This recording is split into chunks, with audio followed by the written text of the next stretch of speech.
Praise the lord. ದೇವರ ಘನವುಳ್ಳ ನಾಮಕ್ಕೆ ಸ್ತೋತ್ರವಾಗಲಿ. ಒಳ್ಳೆಯ ಸಮಯದಲ್ಲಿ ನಿಮ್ಮನ್ನು ಸಂಧಿಸುವಂಥ ಸೌಭಾಗ್ಯವನ್ನು ದೇವರು ಕೊಟ್ಟಿದ್ದಕ್ಕಾಗಿ ನಾನು ಸ್ತೋತ್ರಗಳನ್ನು ಸಲ್ಲಿಸ್ತೇನೆ. ಇವತ್ತು ನಾನು ಮಾತನಾಡುವಂಥ ವಿಷಯ, ದೇವರು ಯಾರಿಗೆ ಬೇಕು, ಯಾರಿಗೆ ದೇವರ ಅವಶ್ಯಕತೆ ಇದೆ ಎಂಬುದಾಗಿ. ಪ್ರಿಯರೇ, ಎಲ್ಲರಿಗೂ ದೇವರು ಬೇಕಾಗಿಲ್ಲ, ದೇವರಿಲ್ಲ, ದೇವರಿದ್ದಾನೆ ಎಂಬುದಾಗಿ ಮಾತನಾಡ್ತಾ ಹೋಗ್ತಾ ಇರ್ತಾರೆ. ಆದರೆ ಮನುಷ್ಯನಿಗೆ ಕಷ್ಟಗಳು, ಸಂಕಷ್ಟಗಳು, ನೋವುಗಳು, ಚಿಂತೆ, ಸಾಲ ಇವುಗಳನ್ನು ಬರುವಾಗ ನಮ್ಮ ಸಹಾಯಕರು ಯಾರಿದ್ದಾರೆ? ನಮಗೆ ಸಹಾಯ ಮಾಡುವವರು ಎಲ್ಲಿದ್ದಾರೆ? ನಮಗೆ ಯಾರಾದರೂ ಕರುಣೆ ತೋರಿಸ್ತಾರಾ? ನಮ್ಮ ಬಂಧು ಮಿತ್ರ ಕುಟುಂಬದವರು ಯಾರಿದ್ದಾರೆ ನಮಗೆ ಸಹಾಯಕ ಎಂಬುದಾಗಿ ನಾವು ಹುಡುಕಾಡ್ತೇವೆ. ಆಮೇಲೆ ಜನರ ಸಹಾಯ, ಮನುಷ್ಯರ ಸಹಾಯ, ಸಂಬಂಧಿಕರ ಸಹಾಯ, ಸರ್ಕಾರದ ಸಹಾಯ, ಇದನ್ನೆಲ್ಲ ನೋಡ್ತೇವೆ.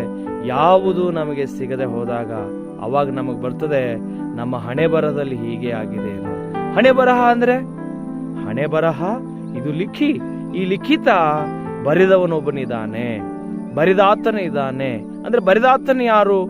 ನಮ್ಮ ನಿಮ್ಮ ಸೃಷ್ಟಿಕರ್ತನು, ನಮ್ಮ ನಿಮ್ಮನ್ನ ಉಂಟು ಮಾಡಿದ ದೇವರು. ಆ ದೇವರು ಕಷ್ಟದಲ್ಲಿರುವವರಿಗೆ, ನೋವಿನಲ್ಲಿರುವವರಿಗೆ, ದುಃಖದಲ್ಲಿರುವವರಿಗೆ ಆತನು ಸ್ಪಂದಿಸುವವನಾಗಿದ್ದಾನೆ. ಅದಕ್ಕಾಗಿ ಯೇಸು ಕ್ರಿಸ್ತ ಎಷ್ಟೋ ಸಾರಿ ಕರೆಯುವಂತ ಮಾತನ್ನ, ದುಃಖ ಇದ್ದಲ್ಲಿ ಆನಂದವನ್ನ ಕೊಡ್ತೇನೆ ಎಂಬುದಾಗಿ ಬೈಬಲ್ ಅಲ್ಲಿ ಒಂದ್ ಕಡೆ ವಚನವನ್ನ ಬರೆಯಲ್ಪಟ್ಟಿದೆ. ಯಾರಿಗೆ ದುಃಖ ಇದೆಯೋ, ಯಾರಿಗೆ ನೋವಿದೆಯೋ ಅವರಿಗೆ ಆ ನೋವಿನಿಂದ ಬಿಡಿಸುವುದಕ್ಕಾಗಿ ದೇವರು ಇದ್ದಾರೆ ಮತ್ತು ಬರ್ತಾರೆ. ಅದಕ್ಕಾಗಿ ಯೇಸು ಕ್ರಿಸ್ತರು ಮತ್ತಾಯನ ಬರೆದ ಸುವಾರ್ತೆ 11ನೇ ಅಧ್ಯಾಯದ 28ನೇ ವಚನದಲ್ಲಿ ಬರೆಯಲ್ಪಟ್ಟಿದೆ, ಎಲೇ ಕಷ್ಟಪಡುವವರೇ, ಹೊರೆ ಹೊತ್ತವರೇ, ನೀವೆಲ್ಲ ನನ್ನ ಬಳಿಗೆ ಬನ್ನಿರಿ, ನಾನು ನಿಮಗೆ ವಿಶ್ರಾಂತಿ ಕೊಡ್ತೇನೆ ಎಂಬುದಾಗಿ. ಪ್ರಿಯರೇ, ಕಷ್ಟ, ಸಂಕಷ್ಟ, ನೋವುಗಳನ್ನ ಬಂದಾಗ ದೇವರ ನೆನಪಾಗ್ತದೆ, ನಮ್ಮ ಉಂಟು ಮಾಡಿದ ದೇವರ ನೆನಪಾಗ್ತದೆ. ಆ ಕಷ್ಟದಲ್ಲಿ ಇರುವವರಿಗೆ ಗೊತ್ತು, ನಮಗೆ ಸಹಾಯ ಮಾಡೋರು ಯಾರಾದರೂ ಇದ್ದಾರಾ ಅಂದ್ರೆ ದೇವರೊಬ್ಬ ಇದಾನಪ್ಪ. ಎಲ್ಲರೂ ಕೈ ಬಿಟ್ರು, ಆ ಮೇಲಿರುವ ಆತನು ಆದರೂ ನಮಗೆ ಕೈ ಬಿಡುವುದಿಲ್ಲ ಎಂಬುದಾಗಿ ಎಷ್ಟೋ ಜನರು ಮಾತನಾಡುವುದುಂಟು. ಈ ವಿಡಿಯೋವನ್ನ ವೀಕ್ಷಿಸುವಂತ ನನ್ನ ಸಹೋದರ ಸಹೋದರಿಯರೇ, ನಿಮ್ಮ ಜೀವಿತದಲ್ಲಿ ಎಂದಾದರೂ ದೇವರು ಇದ್ದಾನೆ ಅನ್ನುವಂಥದ್ದನ್ನ ನೀವು ಅನ್ಕೊಂಡಿದ್ದೀರಾ? ಅಥವಾ ಇದ್ದಾನೆ ಅನ್ನುವುದಾದರೆ ಅನುಭವ ಎಂದಾದರೂ ಪಡೆದಿದ್ದೀರಾ? ಆತನ ಸಹಾಯ ನನಗೆ ಆಗಿದೆ ಎಂಬುದಾಗಿ ಅನುಭವಿಸಿದೆ ಹೋದರೆ ಅನುಭವಿಸುವಂತೆ ದೇವರು ನಿಮಗೆ ಸಹಾಯ ಮಾಡುವಂತವರಾಗಿದ್ದಾರೆ. ನಿಮಗೆ ಕಷ್ಟ ಇರುವುದಾದರೆ, ನಿಮಗೆ ನೋವಿರುವುದಾದರೆ, ನಿಮಗೆ ಸಂಕಟ ಇರುವುದಾದರೆ, ನಿಮಗೆ ಚಿಂತೆಗಳನ್ನಿರುವುದಾದರೆ, ನೀವಿರುವಂತ ಸ್ಥಳದಲ್ಲಿ ಒಂದು ಸಾರಿ ಮೌನವಾಗಿ ಕುಳಿತುಕೊಂಡು, ನಮ್ಮನ್ನು ಉಂಟು ಮಾಡಿದಂತ ಸೃಷ್ಟಿಕರ್ತನೇ, ಭೂಮಿ ಆಕಾಶವನ್ನು ಹುಟ್ಟಿಸಿದ ದೇವರೇ, ನನ್ನನ್ನ ತಾಯಿ ಗರ್ಭದಲ್ಲಿ ರಚಿಸಿರುವಂತ ದೇವರೇ, ಇವತ್ತು ನನಗೆ ಸಹಾಯ ಮಾಡು.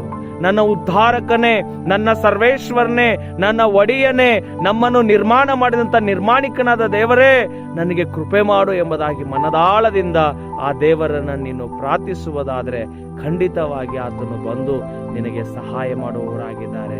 ದೇವರ ವಾಕ್ಯದಲ್ಲಿ ಹೇಳ್ತದೆ, ನೀವು ನನಗೆ ಕರೆಯುವುದಾದರೆ ನಾನು ನಿಮ್ಮ ಬಳಿಗೆ ಬರ್ತೇನೆ, ನೀವು ನನ್ನ ಬಳಿಗೆ ಬರುವುದಾದರೆ ನಾನು ನಿಮ್ಮ ಬಳಿಗೆ ಬರ್ತೇನೆ ಎಂಬುದಾಗಿ ದೇವರು ಹೇಳಿದ್ದಾರೆ.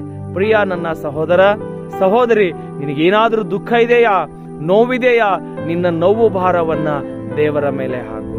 ಬೈಬಲ್ ಅಲ್ಲಿ ಒಂದ್ ಕಡೆ ವಾಕ್ಯ ಹೀಗೆ ಬರೆಯಲ್ಪಟ್ಟಿದೆ, ಕೀರ್ತನೆ 55:24 ವಚನದಲ್ಲಿ ಹೀಗೆ ಬರೆಯಲ್ಪಟ್ಟಿದೆ, ನಿನ್ನ ಚಿಂತೆ ಭಾರವನ್ನೆಲ್ಲ ನನ್ನ ಮೇಲೆ ಹಾಕು, ನಾನು ನಿನಗಾಗಿ ಚಿಂತಿಸುತ್ತೇನೆ ಎಂಬುದಾಗಿ, ನಿನ್ನನ್ನು ಉದ್ಧಾರ ಮಾಡ್ತೇನೆ ಎಂಬುದಾಗಿ.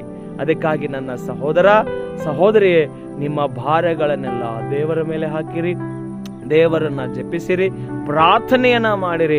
ಪ್ರಾರ್ಥನೆಯ ಮೂಲಕವಾಗಿ ಪ್ರತಿಫಲವನ್ನ ಪಡೆದುಕೊಳ್ಳಿರಿ. ಮತ್ತು ಏನು ಮಾಡ್ಬೇಕೆಂಬುದಾಗಿ ತೀರ್ಮಾನ ಮಾಡ್ತಾ ಇದ್ದೀರೋ, ಪ್ರಯತ್ನದೊಂದಿಗೆ ಪ್ರಾರ್ಥನೆ ಮಾಡುವುದಾದರೆ ಪ್ರತಿಫಲವು ದೇವರು ನಿಮಗೆ ಕೊಟ್ಟೇ ಕೊಡ್ತಾರೆ ಎಂಬುದಾಗಿ ಹೇಳಿ ಈ ಚಿಕ್ಕ ಸಂದೇಶವನ್ನ ಮುಕ್ತಾಯ ಮಾಡ್ತೇನೆ.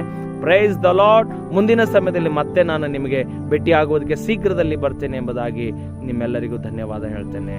ನಮಸ್ಕಾರ.